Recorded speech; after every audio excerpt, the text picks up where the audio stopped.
Shalom, everybody, and you are welcome to the Shabbat of this morning. And we thank the Lord our God for the opportunity that He has given us to be able to see this beautiful and this wonderful day in the land of the living. The Parshat of this morning is called Parshat Ha-Mishpatim, which means the ordinances, the orders, the rules, the regulation. Remember last week, the Lord God gave us what? The 10 words, right? Last week on the month, right? We have the 10 words. But these 10 words that God gave to us were just what? Summary. The summary, the total summary, right? So remember, as I told us last year, that the process of the Torah is like this. When you take a stone, when you throw a stone in the water, what happened? You see, it ripples, right? Exactly. So the 10 word is the center, is the core. Why we have other ripples? So God is what? God is expanding the laws now. It's not giving okay. You see, this is the 10 basic for everybody. But now I'm going to expand it so that you will understand what I'm talking about. So the Ha-Mishpatim is about the status, the ordinances, the rules. This is the rules you are going to set before them. Remember that a nation without no rules is not a nation. A human being without no rules is not, even though in the animal kingdom, in the pride, the pride of the lions, they have rules. The animal has rules. The chief lion, right, eat first. Even though if the female they go for hunting and they hunt, only the female they hunt. The female can never eat until the male, the first male, the heel one, the leader eats. After the leader eat, then the other female, the female that hunts, they will now come and eat. You see, even though animals understand rules and regulations, there's another animal that I want to also compare. There's another animal, this animal that's called wolf. Wolf has rules. They have they call it they have the leader, the female who is the leader, and wherever the female goes, the female lead in the hunting, and they call it alpha male or alpha female. That is the leader of in the wolf. I think the female is the leader, and anywhere she goes, all the other wolf they follow. Whenever they hunt, they have hierarchy. Even though in chimpanzee has hierarchy. If any of the lower one disobey, they punish them. So how much more human beings? And God is saying, you are coming out of what? Of Egypt. You are coming out from Israel. You have to do what? There will be a rules, regulations, status that you have to follow. You have to have a what? Amicable society. If there is no rule, there will be chaos. Remember, God, the Torah says God is not the God of chaos. Anywhere you see chaos, God is not there. No. God is not the God of chaos. God is a God of orderliness. There must be order. Remember, when God created the universe, there was what? The Torah said there was chaos everywhere. Chaos. And God said, no, enough. You here. You here. You here. He created them in order. And everything obey the command. The sun stands and the planet goes round. Our galaxy has its own. It doesn't go and jump, to collide with the other galaxy like the Andromeda. Our galaxy is what? Is a Milky Way. It has its own pattern. Andromeda, the next galaxy, has its own pattern. So everything is in order itself, because God does not like chaos. There must be orderliness in the things of God. So I subtitle the parasha of this morning, the rules, the status, and the regulations. The rules, the status, and the regulations. These are the laws. These are the things that we as a human being has to follow. Yes, when we read all the things that was here, yes, there is a lot of things that we as the people of the 21st century might say, oh, I don't agree with this. It's your choice. But at that time, these things are necessary. 5,000 years ago, 3,000 years ago, 4,000 years ago, these are necessary to keep the society, healthy, in line. These are the rules that you shall set before them, Exodus chapter 21, verse 1.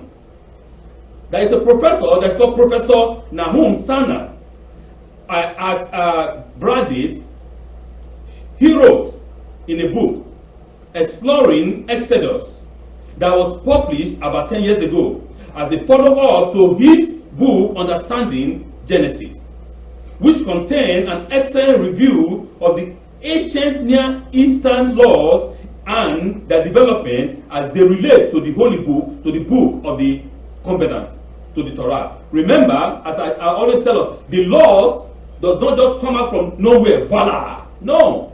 The law is not a magic.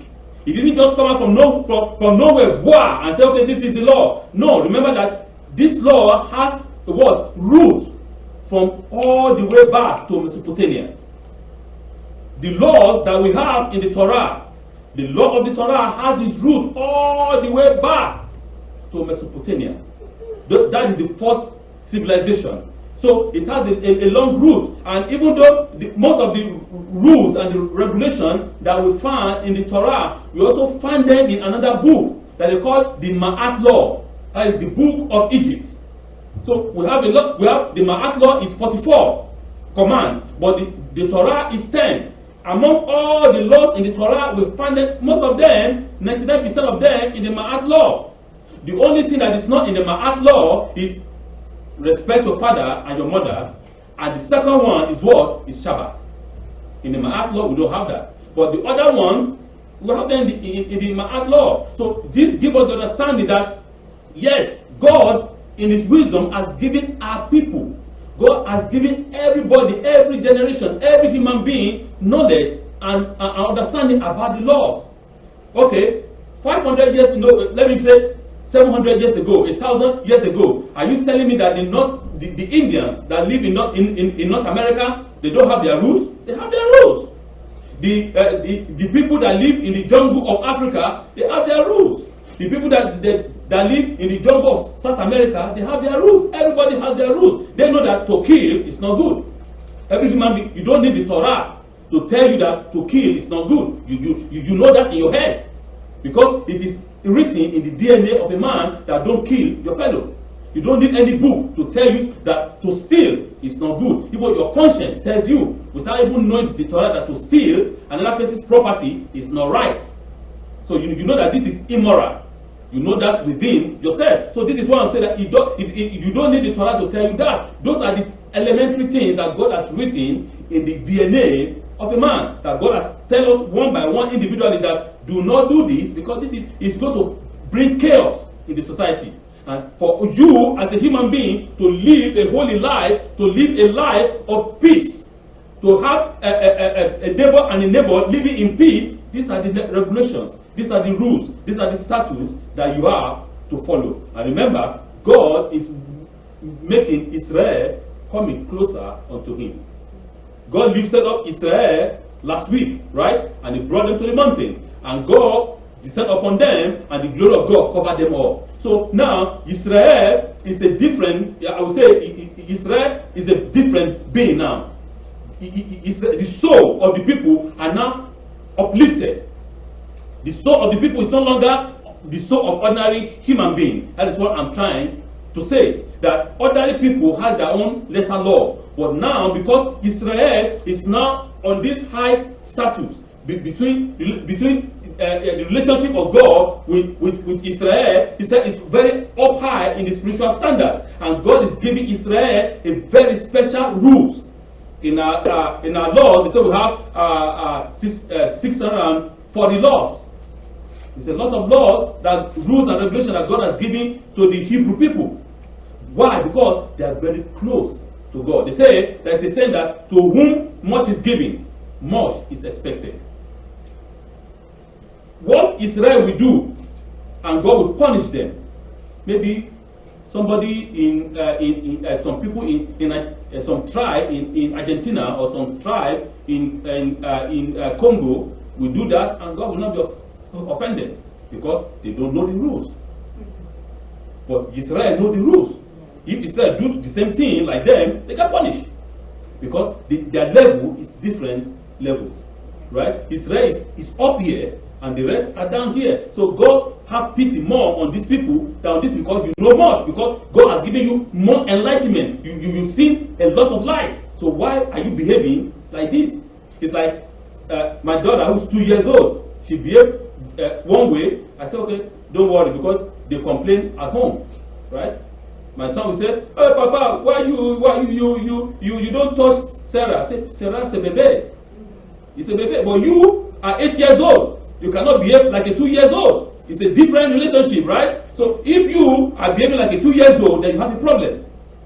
Either a mental problem or some kind of physical undeveloped issue, right? So this is what I'm trying to elaborate on. That Israel, as a people of God, they are closer to God. They see much light. They see more understanding. So they cannot behave like a 2 years old.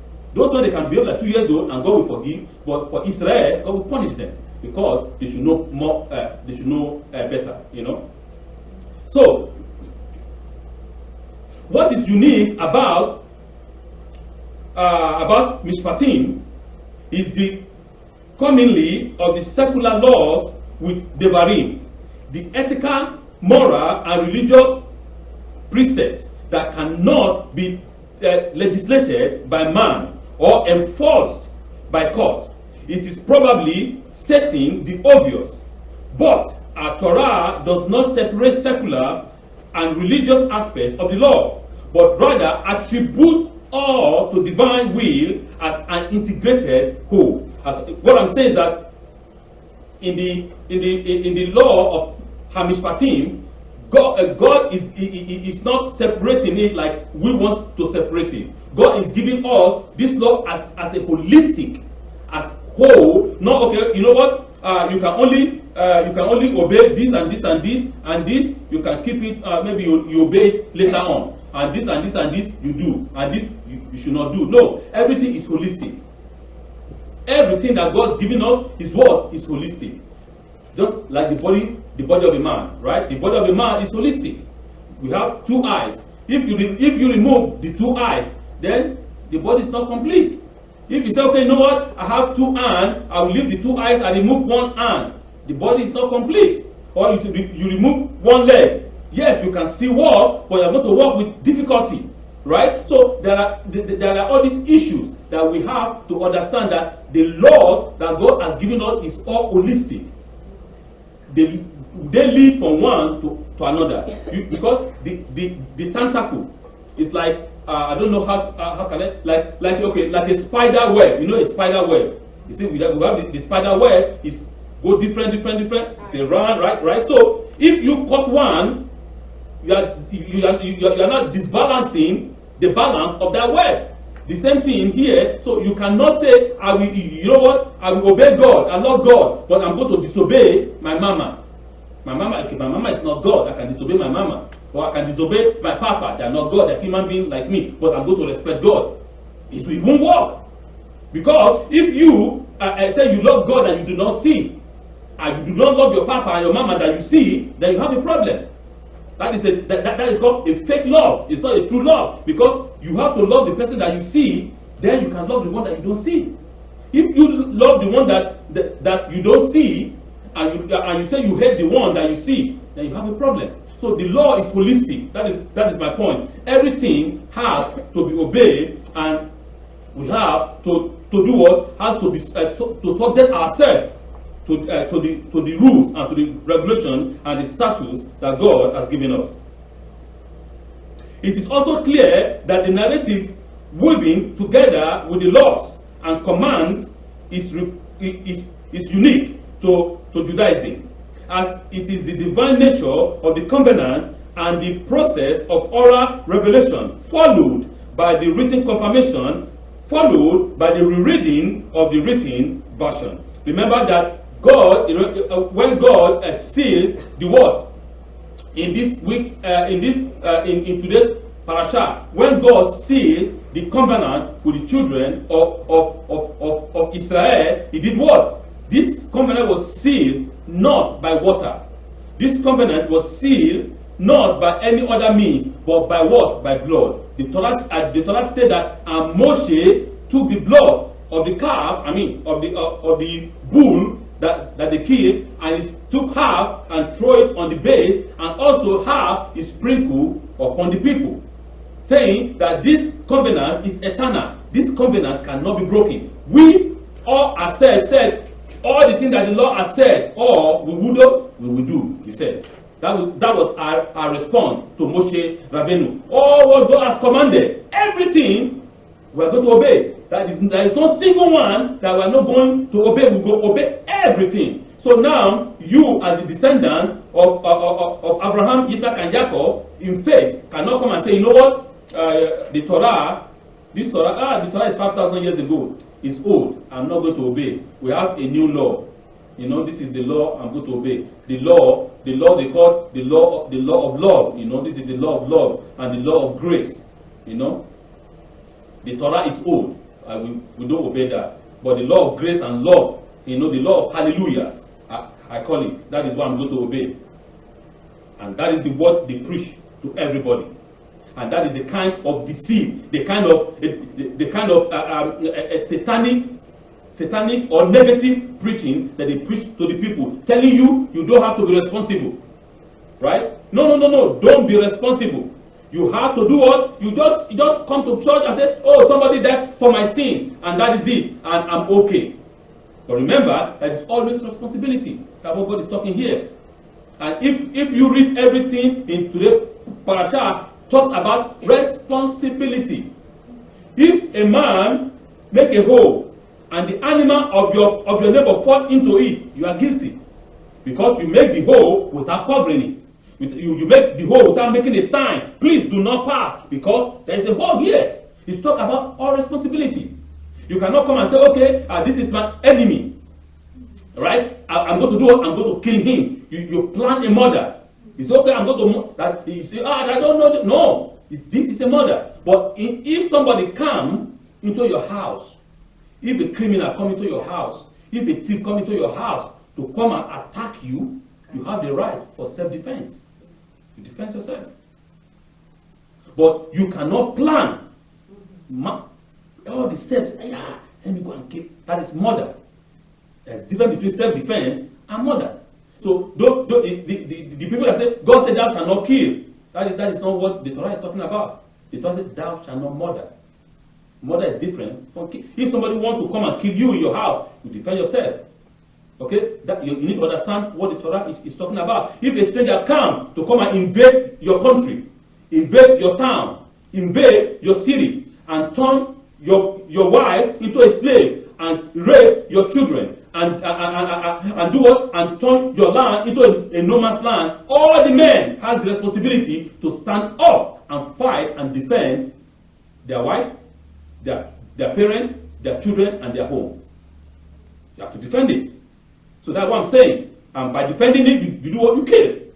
You defend your home, you defend your house, you defend your family, you defend yourself. So don't be holier than thou, because what we see in the world today is people want to be holy than God. It's holier than thou. You say, oh, God is I'm holy than God, more than God. Because I have a book that talks about love.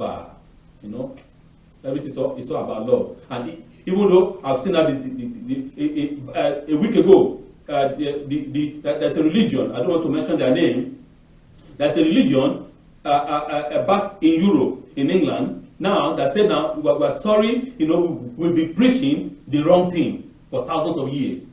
Now a woman can marry in that church. A man and a man can marry in that church. The priest will give you their blessing, you know. And now you cannot call God he. God is not he. We need to look for name. We need to look for a pronoun for God. Because if you say that God is he, then you are not being balanced, because you are neglecting the female. You see, people that are stupid. I'm sorry to say so. You know, that's stupidity. Where are we going to push this so-called critical race theory or critical or this nonsense? You know that they're saying. So you want to call God the mama now, or what? Because to call God the mama, the meaning is different. God the papa has a meaning. You cannot say they say no, we should call God. They will say that now. You know, you say our Father who is in heaven, right? the Lord's Prayer that now you cannot say our Father. You need to say our parent in heaven. You see, people sometimes you think, what did these people smoke? Maybe they smoke some ganja that you don't even understand, our parent in heaven. It doesn't make it. They want to turn everything upside down just to favor their own evil ways of understanding. So, what I'm saying, to go back to the Parshat, Moshe Rabbeinu is giving us a comprehensive, a holistic form of law that we have to follow to make. Remember that these people are just coming out of where? They're just coming out of Egypt, and they are disorganized. For them to be able to enter into the promised land as one entity, they have to be the same. They have to be what? United. If they're not united, they can never enter into the promised land whole. No, they can't, because they'll be divided. So therefore, for them to be united as one, the rules, the regulations, and the laws bind them all together as one. So when I obey the law, you obey the law, all of us obey the law. We are one under the law. We are one under the rules. We are one under the regulations. Moshe's public teaching of the law becomes an example for all future generations to study the law.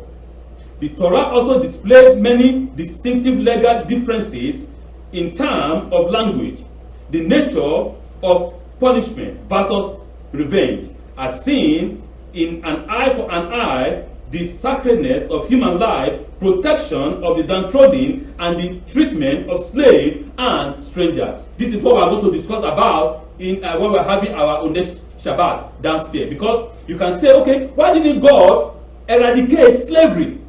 Because Israel were slaves in what? In Egypt. And slavery is not good. So why is it that a Hebrew man will enslave another Hebrew man? It doesn't make sense, no? So God could have erased slavery right away. No more slavery. But it doesn't work that way. No, it doesn't work that way. It is not about slavery. It's about survival. You need to look at it from another perspective, because all the old time that we're looking at it, we're looking at it from the perspective of the master and the slave, right? But God is saying, no, look at it from this perspective. It's about the perspective of the survivor of the fittest, the survivor. Okay, because if a man cannot eat, right? A man doesn't have a cloth to cover himself, as what we are talking about this morning. A man has no shelter over his roof, and he's a Hebrew man. What do you want him to go and do? The only thing that such a person can do is either to go and steal, kill, to look for one way or the other, right? And God said you can't do that. So if you cannot do that, what do? You have to go and do what? Give yourself to somebody that has money, that has everything, that you can work for him, right? And you can get your pay. So that man that has money, that is rich, right? You will give him a home, right? You have a house now. You can work, you can make any, and you can buy clothes for yourself. So that is what our sages are telling us. That is from that perspective that we can see, right? No, it's not about the master and the slave relationship. No, in this case, God said that on the 7th year, you shall let that Hebrew man go free. It is not like the man will work for you all the day of his life, for the rest of his life. No, it has an opening. There is an opening for him to be free. Unlike other slaves that has no room to be free, they are going to die as a slave. And the Torah give us an example. He said, okay, but if the master give this man a wife, and this man has children from that wife, according to the rules back then, the wife and the children belongs to the master, because the master gave the wife, right? So they belong to the master. But if the man said, no, I love my wife, I love my children, I don't want to leave my master, and I love my master, the Torah says, okay, the man can be taken to the front of the door of the temple of Mishkan, put a hole in his head, and he serve his master for the rest of his life. So this is all these are the kind of law that we are going to call at that time liberal laws. These are the laws that God is bringing to do what? To liberate the people. That from the bondage, from the kind of slavery that they saw in Egypt is different. Because the law, the slavery of Egypt is till death do your part. You know, they kill you, then you suffer and walk, no food, nothing. You walk and die in that kinds of labor. But in this form, God is reforming all these things. God is saying, okay, there is a man who has children. Finally, before I close, this man has a daughter, right? And this man cannot take care of this daughter. I mean, doesn't have the means to help that child. As our tradition is that the man, the father of that child, of that girl, will look for a good man, a wealthy man, and he will give the daughter to that wealthy man. It's not that you are not selling your daughter. No, you are looking for a good home for your daughter because you love your daughter. For I want us to look at it from the perspective. Let's put our mind back 4,000 years ago, 3,000 years ago. You know, it's not like the life that we have here. Even though in Europe, how many of you have been to Europe? Go to France, go to England, all Europe, Western Europe. Their houses is like this, small tiny houses. Their rooms, small tiny rooms. But in North America here, everything is huge and big, right? If you want to go, say, okay, as people of us that live in North America, we go to Europe, say, what type of this room is so tiny? How can people live here? But they are used to that. Everything is what is tiny. You see, people, but the people in North America, they are from where? They are from Europe, no? But when they came here, they see vast land. The land is huge, is big. So therefore, I can build as much as I want. I don't care, right? Mentality change, understanding change.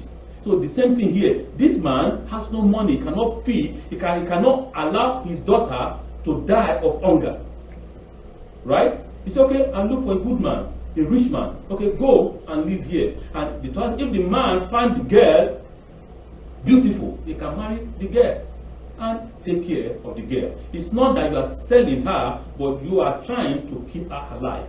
Understand from that point of view. So because the people that they call themselves feminism, they will tell you that no, this is la la la la la, because they have no understanding. They don't want to see the obvious. When a man that tell you that, if I tell a man this is white, and the man say no, this is not white, this is black, I cannot make him to understand that this is white, because he has already made up his mind that this is what? This is black. There's no way you can convince such a person, because they have their own bias, you know, under. So that is what I'm trying to say. Parshat Mishpatim. God is telling us that we shall not oppress the stranger. No. Why? Because you a stranger in Egypt. You see the connection. What does stranger in Egypt has to do with do not oppress a stranger? God is bringing Israel, giving their moral ego more up. God is telling Israel, listen, and you see what I'm doing for you. If other people will oppress other people, God is giving us an elementary understanding here. Everyone, all of us, we are from one root, from Adam. All of you are brothers and sisters. Why do you want to oppress one another? Why do you want to oppress yourself? Why do you want to destroy yourself? Yeah, this one has a different color, this one has a different color, this one has a different color, this one has a different... But all of you are from one root. Your root is one. Don't you know that in your diversity, that is where your strength is? In your diversity, that is where your energy, your power is. If you unite together as one, you can do the impossible. How God is saying. If you unite together as one, you can you have energy to do a lot of things. But when you begin to divide yourself one by one, you kill yourself. You destroy yourself. Do not oppress your fellow. That stranger that you think that is a stranger is part of you. It's your brother. It's your sister. It's your friends. It might be your savior tomorrow. You don't know. So many people, like I said, like this commandment is basically giving the Israelite, telling them your moral level is higher now. You cannot diminish your moral understanding. You shall be like me. God is telling them, you shall be like a mirror image like me. You are my children, and I want you to learn to understand. You don't behave, you say, because we have the tendency, right, to do what? To avenge. Remember? Yes, the Egyptian treat me bad. Me, I'm going to treat these people bad. No, you cannot do that. No. This man is not an Egyptian. Right? Even though if an Egyptian came and said, help me, you have to help that Egyptian. Because that Egyptian is not the one that punished you. It's a different human being. Right? It's a different person. You have to assist and help. You will not behave like those barbarians. That's what God is saying. Your level, your moral understanding is higher. You are not a human being. You are not an animal. The animalistic understanding of revenge, you have to remove it. That ego of saying, I want to punish, I want to do. No.